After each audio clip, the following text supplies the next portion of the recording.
మనుషుల మాట విని, మనుషుల్ని ఆ మాటలతోనే వాళ్ళని అర్థం చేసుకునేవాడు నార్మల్ మనిషి, లేకపోతే బెస్ట్ ఫ్రెండ్ అవుతాడు.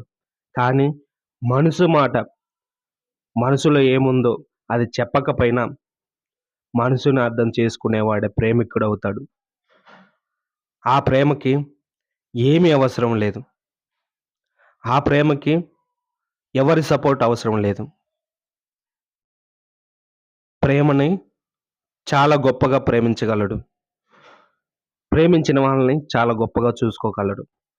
ప్రేమించిన వాళ్ళకి ఏం కావాలో, ఏం చేస్తే బాగుంటుందో, ఎలా చేస్తే బాగుంటుందో, ఎలా చేస్తే వాళ్ళు జీవితం బాగుపడుతుందో అని ప్రతి నిమిషం, ప్రతిరోజు వాళ్ళ గురించి ఆలోచిస్తూనే ఉంటాడు. వాళ్ళు ప్రేమించిన వాళ్ళు